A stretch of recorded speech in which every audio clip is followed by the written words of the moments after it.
Hi viewers, welcome to Ganesh desk YouTube channel. இந்த video மூலமாக April 1ஆம் தேதிக்கு பின்னாடி உங்களுடைய யூபிஐயில் இப்போ நான் சொல்கிற எந்த ரெஸ்ட்ரிக்ஷன் இருந்துச்சு அப்படின்னா கண்டிப்பாக செயல்படாது அப்படிங்கிறத சொல்லியிருக்கிறாங்க. நீங்கள் கூகுள் பே, ஃபோன்பே இந்த மாதிரி எந்த யூபிஐ வச்சுருந்தாலும் செயல்படாது அப்படிங்கிறதையும் சொல்லியிருக்கிறாங்க. அது என்ன? ஸோ ஒருவேளை நான் இப்போ சொன்ன இந்த க்ரைட்டீரியா உங்களுக்கு மேட்ச் ஆகுதுன்னா அது எப்படி நீங்கள் ரெட்ரீவ் பண்ணுறது அப்படிங்கிற விவரங்களை தெளிவாக பார்க்கலாம். கடைசி வரைக்கும் இந்த வீடியோவை ஸ்கிப் பண்ணாமல் பாருங்கள். வாங்க வீடியோக்குள்ளே போகலாம்.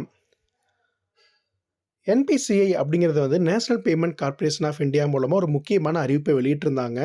ஏப்ரல் 1ஆம் தேதி முதல் ஒரு சில யூபிஐ ஐடிஸ் எல்லாத்தையுமே தடை செய்யப்படுறதா, முடக்கப்படுறதா சொல்லியிருக்கிறாங்க.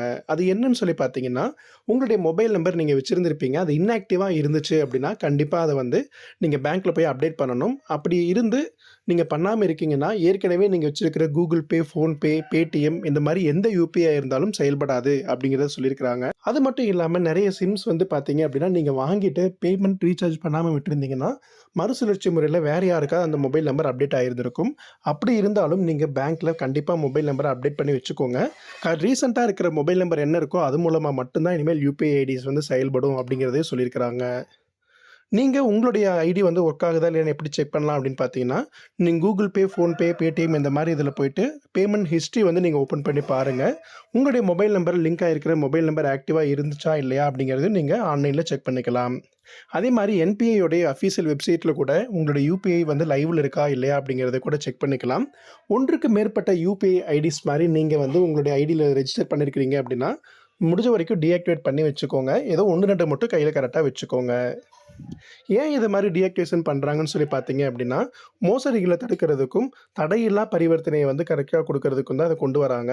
அது மட்டும் இல்லாமல் நிறைய பேர் பார்த்தீங்கன்னா இப்போ ஆன்லைன் ஸ்கேம்ஸ் எல்லாமே பண்ணிட்டு இருக்காங்க. இந்த விதத்தில் அவங்கள எல்லாரையும் ப்ரிவென்ஷன் பண்ணுறதுக்கும் ஃப்ராட் ப்ரிவென்ஷன் பண்ணுறதுக்கும் இந்த மாதிரி என்பிசிஐ ஒரு முடிவை கொண்டு வந்திருக்கிறாங்க. நீங்கள் யூஸ் பண்ணுற யூபிஐ ஐடியில் மொபைல் நம்பர் அப்டேட் பண்ணணும்னு நினச்சிங்கன்னா, நீங்கள் எந்த பேங்க்கில் அக்கௌண்ட் வச்சுருக்கீங்களோ அங்கே போயிட்டு உங்களோட மொபைல் நம்பரை புதுசாக ரெஜிஸ்டர் பண்ணிக்கோங்க. ஆன்லைன்லேயே கூட நீங்கள் நெட் பேங்கிங் மூலமாக கூட உங்களோட மொபைல் நம்பரை அப்டேட் பண்ணிக்கலாம் அப்படிங்கிறதுமே இருக்குது. ஒவ்வொரு பேங்க்கில் ஒவ்வொரு ப்ரொசீஜர் இருக்கும். கரெக்டாக அப்டேட் பண்ணி வச்சுக்கோங்க.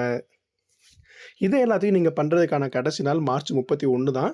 ஏப்ரல் 1ஆம் தேதி இந்த மாதிரி இன்ஆக்டிவாக மொபைல் நம்பர் நீங்கள் வச்சுருந்தீங்க அப்படின்னா கண்டிப்பாக உங்களுடைய யூபிஐ ஆப்ஸ் செயல்படாது அப்படிங்கிறத நீங்கள் தெரிஞ்சுக்கோங்க. இந்த வீடியோவை மறக்காமல் உங்கள் நண்பர்களுக்கும் ஷேர் பண்ணுங்கள்.